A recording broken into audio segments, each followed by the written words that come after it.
You are listening to the Dare to Love podcast with your hosts, Sonica Tinker and Christian Peterson, founders of LoveWorks.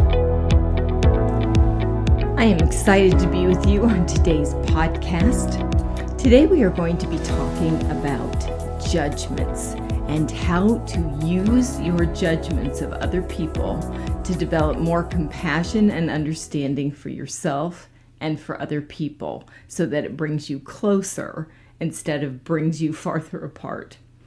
You might notice that your mind likes to judge, right? We're judging people all the time. We're judging people for being late, for being unavailable, for not keeping their agreements, right? We judge people for leaving their dishes in the sink. We judge people for not doing what we want them to do, for not being responsible. We judge people for drinking too much, for doing drugs. We judge people for not having jobs, for being irresponsible with money. We judge people all the time.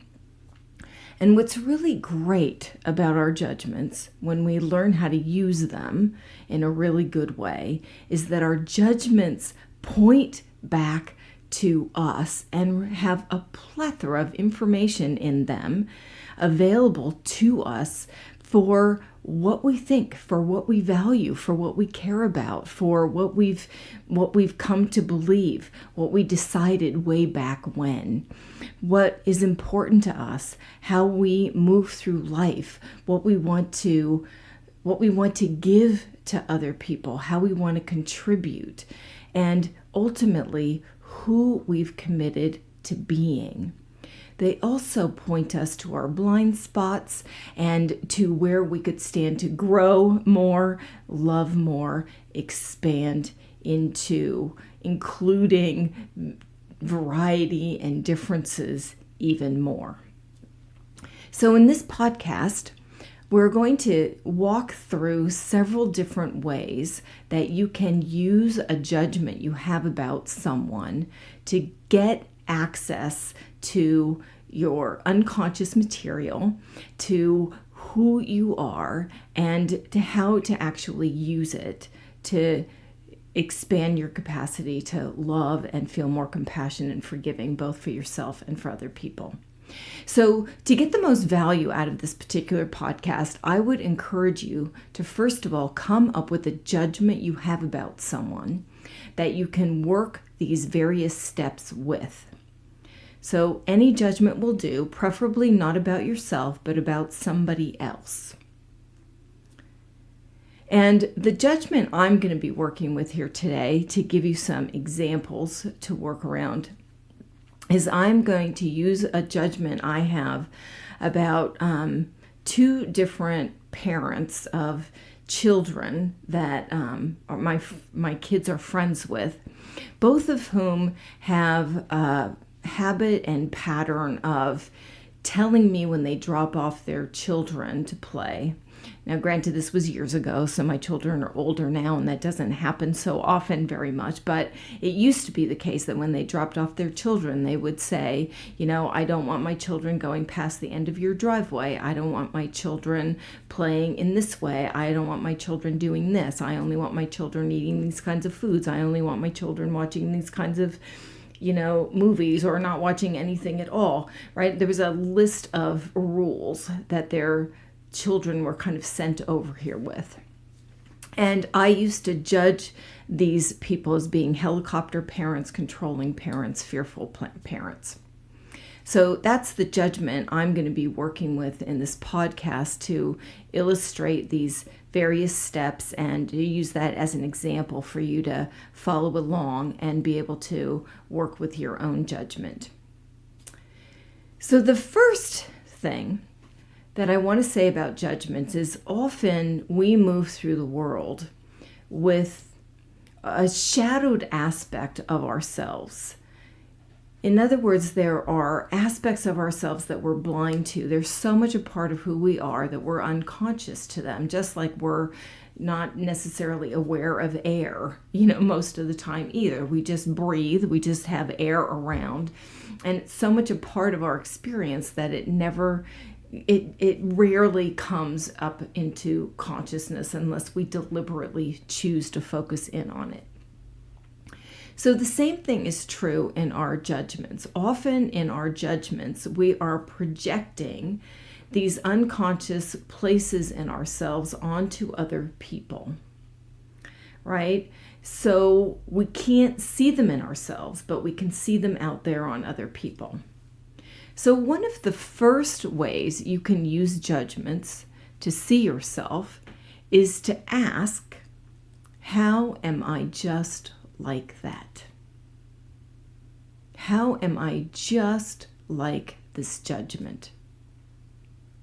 So in my case, when I use this example of judging other parents who are helicopter parents and are, sort of all over their children, controlling their every move,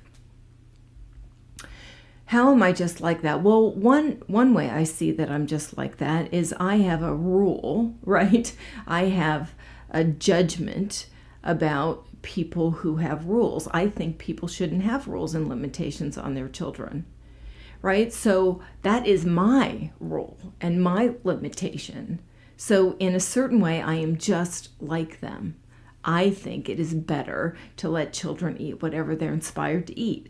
I think it is better to allow children the freedom to explore, trusting that they have this innate intelligence that is going to keep them safe, right? I have this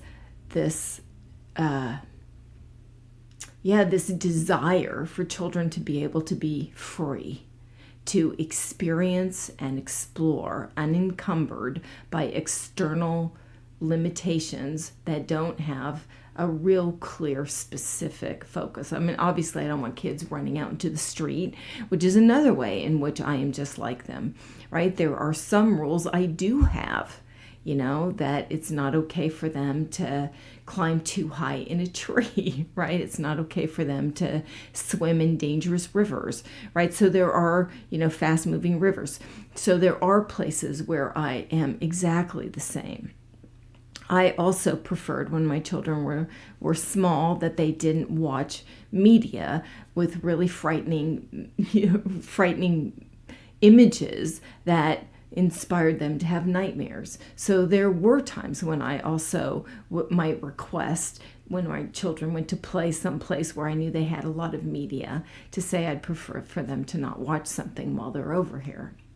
So in that way, I am just like the person that I'm judging. Being able to see where you're just like the other person produces already by itself an equalization, dynamic. So suddenly we're the same. You'll notice in judgment, there's this tendency to focus in on where we're different. So when I look for where I'm just like the other person, I now can see myself in them and see them in me.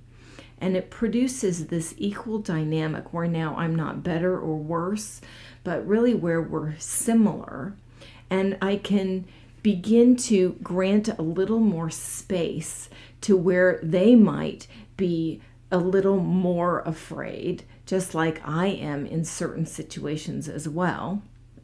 Right? I can begin to see some similarity and see myself through this judgment. So I would encourage you to, in your situation, whatever it is your judgment is, to first of all look at where you are just like that judgment. And I will say sometimes it's not an exact match. So I used to live with someone who I judged as being really a mess. Very much of a slob, always leaving stuff everywhere.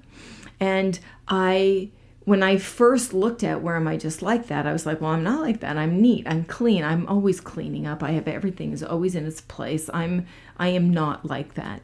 So my first thought is to disagree with that. But when I look deeper, well, where am I a slob? Where am I messy? Well, one way I am not particularly as orderly as I might like is how I file things on my computer, or how I file things in my filing cabinet. I put things in such a way sometimes that I can't always re-find them. So in that way, I am similar to being messy. Another way I can see that I'm just like creating messes is that sometimes I made keeping the place clean more important than being in relationship, more important than playing. And in that way, I made a bit of a mess in my interactive experience and in my relationship by trying to keep something clean rather than allowing us to free-flowingly play. So sometimes it's not an exact match, but if you look deeper, you will still be able to find places where you are just like that. Maybe not to that extreme, but there are still places where you exhibit those qualities and characteristics and behaviors that you are judging. So take a bit of time here to look at where you're just like that. That is the very first thing that you can do to get value out of your judgments. You are listening to the Dare to Love podcast with your hosts, Sonica Tinker and Christian Peterson, founders of LoveWorks. The second thing you can look at around your judgments is how they express what you value. What's important to you? Our judgments reflect our values. So you can use your judgment to get access to your own values. In this example that I'm using with you, one of the things I know I value is children being able to be free to be free to express themselves, free to explore, unencumbered by outside external limitations that are fear-based. I value that. That's something I value, right? In the cleaning example, I really value having a clean environment in which to live and work. I really like that. You know, I do my dishes as they get dirty all throughout the day. I'm always putting the chairs back in. When I'm done with a project, I put everything away. You know, everything is always neat and orderly in my physical environment. I value that. Another judgment I have is for people who lie and deceive. So for me, that's a reflection of a value I have for honesty. Another judgment that I have, which is also reflects my values, is when my children live with us half time and they're with their other parent half time, and when they're with us and we go on a trip and they include friends, I make a point of sending to the parents of their friends and to my ex. I send pictures of what we're doing on our trip.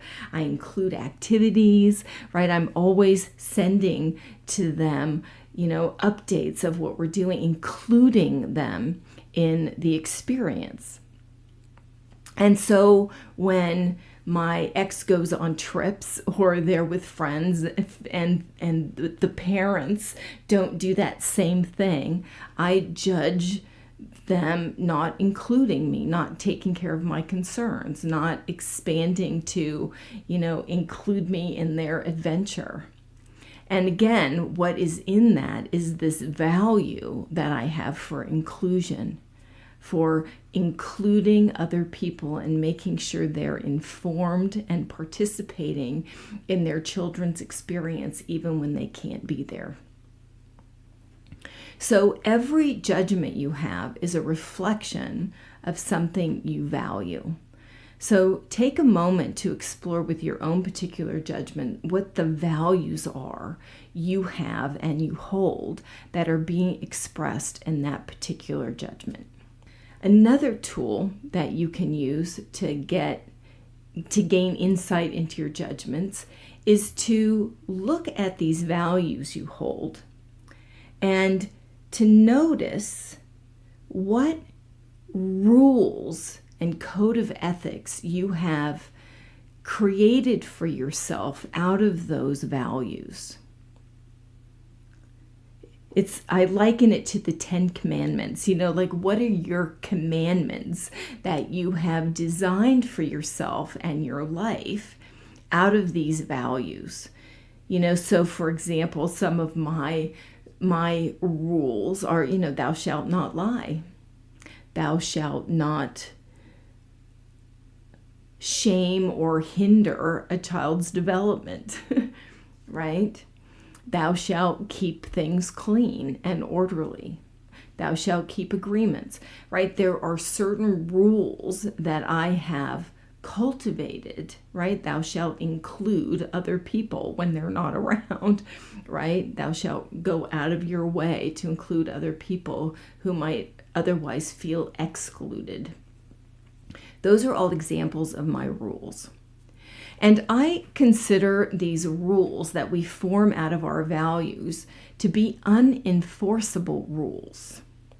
And it's really useful to use the word unenforceable because we move through life like these rules that we have invented along the way, right? These values that we have chosen to take on, some values over other values, that we move through life like other people should, of course, adhere to those same values and rules. And they are unenforceable because, of course, we do not have dominion and control over other people's behaviors, and other people have different values and different rules.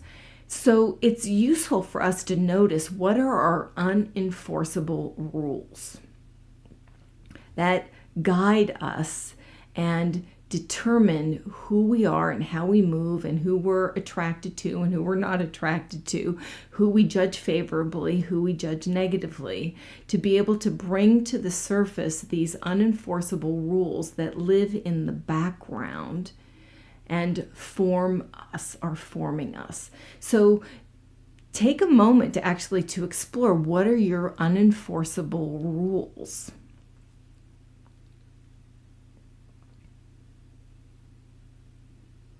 What's great about examining your unenforceable rules and being able to see your values and open up to other differences is I remember once there was a time when I was working with a man who was very happily married with this woman he had been with for some 25 years. And he had another woman that he also loved. He saw her once or twice a year. They were sexual, and he loved her as well. And I remember him sharing with me that he never intended to tell his wife about this other woman because he didn't want to damage that relationship. And he also really genuinely loved this other person. He never intended to run off with her. It was all very clean and clear in his mind. And I could hear in his decision to not tell his wife how much love was behind his decision and his choice. That he knew it would destroy her, he knew it would destroy the relationship, and he wasn't willing to take that risk.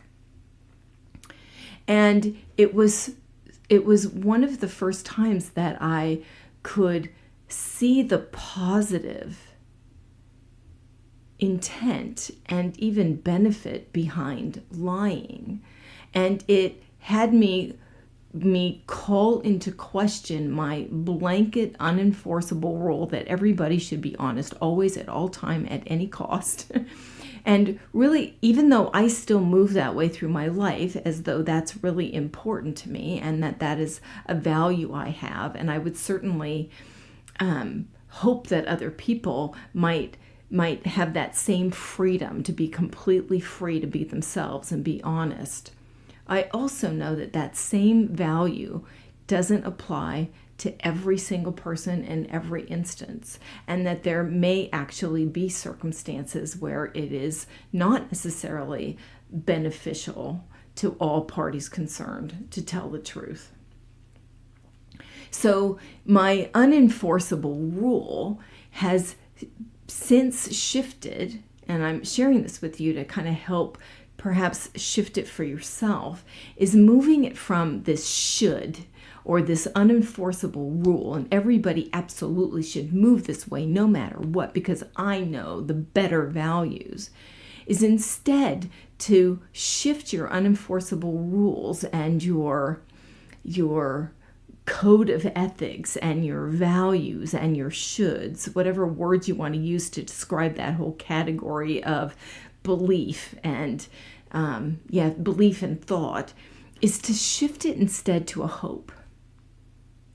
I would hope other people would give space to their children to explore themselves and be able to make mistakes and learn from those mistakes. I would hope that people would be able to create a clean and orderly environment inside of which to live and work. I would hope that people would feel safe and free to be totally honest with whoever they're with in whatever situation. I shift it into a hope.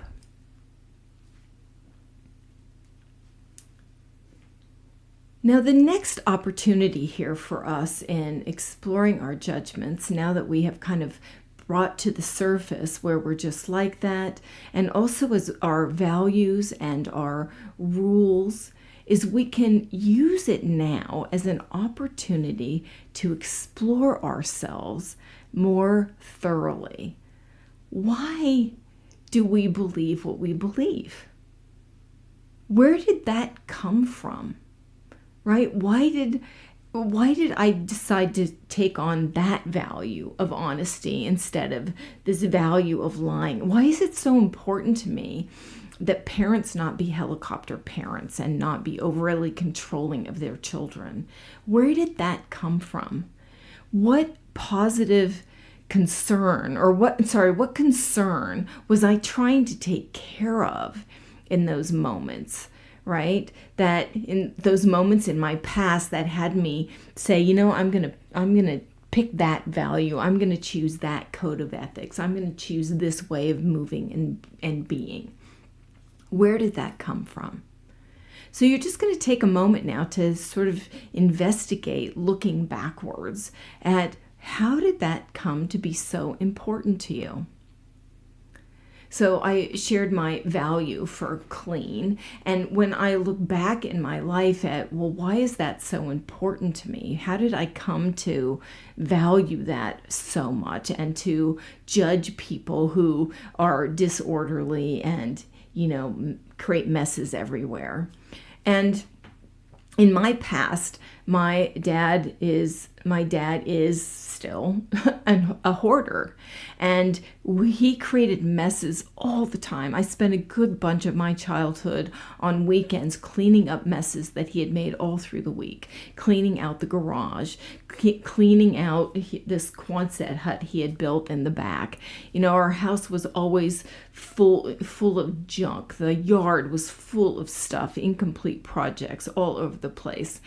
And because I had such an experience in my childhood, right, of cleaning up these messes all the time, I came to value keeping things clean to begin with. Like how much time it frickin' saved to not have all of these messes build up and then having to clean up everything, over hours and hours and hours. How to not collect junk and how to keep stuff in the space that is actually usable. It came from a decision I made to not be like my father. Right? So I can see where I have come to value clean based on where I've come from. I also had a very religious upbringing where I was terrified about going to hell, right? If I stepped outside these very strict, rigid boundaries as I was growing up. And I didn't like the confines of those. It wasn't okay to wear makeup. I couldn't go steady. I couldn't wear short skirts. I couldn't wear makeup, right? There were all these different things that I couldn't be as I was growing up in this religious household. And it's from that experience that had me develop this value for not wanting to have fear-laced, external imposed limitations on a child, like wanting them to be able to express themselves however they feel inclined to express themselves, and to replace this fear-laced parenting with trust-based parenting. So that is where I came to value children being free. So you can use your judgments to explore, well, why is that so important? Why is honesty so important to me? Why is a clean environment so important to me? So whatever your values are, or these rules that have become rules, why is that important? Where did it come from? And when I first did this, it was kind of surprising for me to make these connections with my past, like, oh yeah, no wonder I came to prefer this particular way of being over another way of being. What's great about exploring where these beliefs have come from, right? Your judgments and your rules, where they've come from, is to have more compassion for yourself, for how you came to be who you are. And just as you're exploring yourself to discover how you came to be where you are, you can also likewise explore with other people, that especially people you're judging, what is it that had them become like how they are? So that you have more compassion to bring to bear in the background, so that when these people are behaving in ways up until this point you have judged, you now have more compassion to bring to the background of their own being, that allows you to have more compassion rather than judgment when they do those things that drive you nuts. So as an example for myself, I remember there was a time when I had a conversation with my father where I was asking him how he came to be so religious, fanatically religious, where it was all he could talk about, trying to save everybody everywhere we went. What was it that had him come to God in that way? And it was quite revealing and very heart-opening, actually, for me to hear that my father took on religion as his way of being a better man. Up until that point, he had been smoking, he had been drinking, his brother was an alcoholic, didn't have a job, was also a smoker, his parents were smokers. He wanted, when he married my mother and began having children, he wanted to be a model of a good father. So he quit smoking, he quit drinking, he got himself a job, a really good job. He went to God to support him to stay on this straight and narrow path of goodness for his family. So when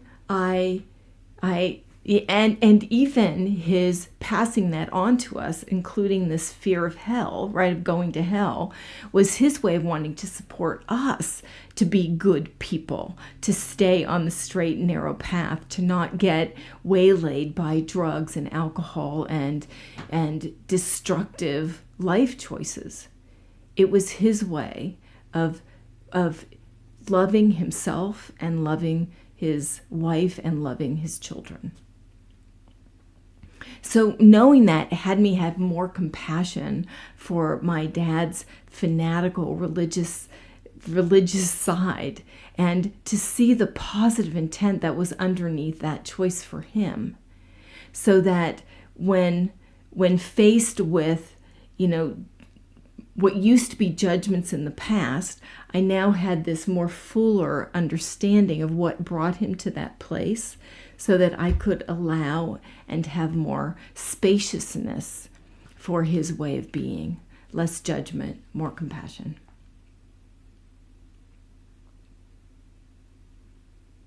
Another thing that is really great about judgments is often we judge in others what we don't allow in ourselves. I'm going to say that one again. We often judge in other people what we don't allow in ourselves. in my case, I judge people who are a mess. I don't really allow myself to have a messy environment. And sometimes, when I first was looking at this, not so much anymore, but when I first was looking at this, my desire to keep things so clean actually sabotaged my ability to have parties, to have friends over, to relax with my children when they were playing, really big and making a mess with all of their toys everywhere. It was hard for me to just be in the moment, to play, to have fun, to enjoy relationships, to enjoy the unfolding of whatever it was that was being created. So I could see in my judgment, for example, of people who are messy, and again, a shadowed aspect of something I don't allow, which is for myself to allow messes or to allow other people to create messes in my space. And I could actually benefit from being more relaxed. You are listening to the Dare to Love podcast with your hosts, Sonica Tinker and Christian Peterson, founders of LoveWorks. So in our judgments, often we are being reflected back to us places where we have yet to develop and places that we have yet to grow into. And when I first discovered this about myself, which was really eye-opening, is I began to work with myself. So instead of judging messes, I began to appreciate them for the opportunity they gave me to learn how to relax and be in the moment, to learn how to value my relationships and my interactions with other people more than my clean space. I began to use the messes that surrounded me to train me to put my focus elsewhere on something else that actually mattered to me more in my heart than this habitual pattern of valuing cleanliness over connection. So you can use the same thing. I'll say another judgment. I'm aware I'm using many examples here instead of sticking to the one like I thought I was going to do here on this podcast. So hope that's useful. I remember another judgment I've had about other people who are really out there about what they want. They'll argue for their seat on the plane and insist on getting it. And, I used to judge people like crazy for that because I'm much more, willing to work through and create win-wins and make sure everybody gets what they want and sometimes put other people's needs and concerns before my own. And as I'm looking at this judgment as well, how could I benefit from being more like that? There certainly are many places where it would be of benefit for me to stay in there advocating for myself beyond the place where I usually, back off and allow somebody else to have it their way. So again, judgments often point to places where we could grow into. Maybe not to that extent, right? I don't want to go all the way to abusive, but I could stand to step way more into my power, where I am, again, standing up for my own needs and my own concerns and staying in there to make sure I get taken care of as well as somebody else, not at the expense of somebody else or not at the expense of myself. So you can do the same thing with your own judgment. Whatever it is you're judging, where could you stand to be a little bit more like that? As the example of raising children, there have actually been many times I have seen that it would behoove me and be a benefit to me as a parent and to my children to actually have a little more rules in these particular, in certain areas around homework or, phone use, video use as examples.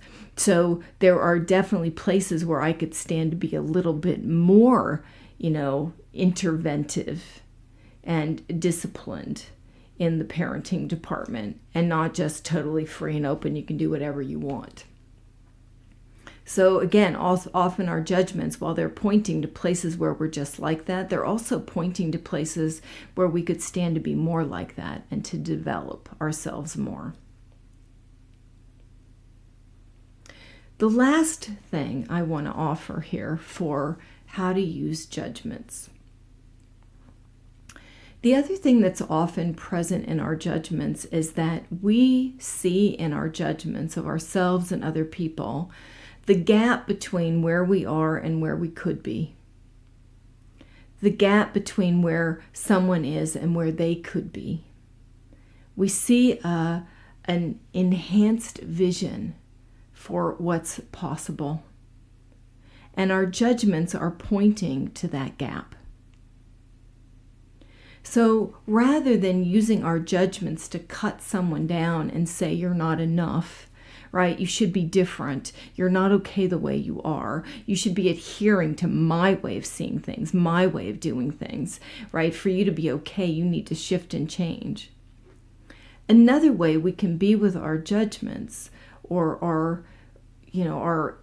our discerning ways of moving and being with other people in life is we can use those to be a contribution to other people. I use that all the time in my coaching practice. When I notice myself having a thought that somebody is not standing in their power. I was just working with someone recently who is feeling very victimized by a very painful relationship breakup. And I can use my assessment, my judgment, quote unquote, of her as a victim to support her to step more and more into her power. So rather than judging her as a victim like it's a bad thing, it's labeling victim in there for the purpose of supporting her to step more and more into her power. I had a conversation with another person that I'm really close to, and I noticed I had a judgment about this person being selfish. Whenever we're around, it's always about him and what he wants to do. He's never coordinating with other people, moving to take care of other people's concerns, doesn't ask if there's anything he can do to help. It's always about him. And when I noticed I had that judgment come up about him, I had an opportunity to have a conversation with him about it. And I shared with him my noticing, and I shared it in the context of, I am concerned that you may be showing up that way in other places in your life. And I'm wanting to be sure you get to take care of those relationships and that you get to show up as being a contribution and being of value. Because the more you're of value, the more other people want to have you around and the more options and opportunities get opened up for you. Like one thing that'd be really great for you to do when you're around, practice in our environment, other places as well, is to just ask, is there anything I can do to help? Look for where you can be a contribution. Look for where you can take into account other people's concerns. And I shared this judgment that I had, with great love and support for this person being able to develop into a fuller version of themselves. And it was really great because about 3 hours later, we were all at a party and he came up and said, is there anything I can do to help? When we were all in the process of making a meal together. He was really able to hear it and actually thanked me for bringing that to his attention. He said, it's interesting. Some other people have shared that about me as well. I can really see that. Thank you. I really want to be and show up as somebody who's more generous and giving.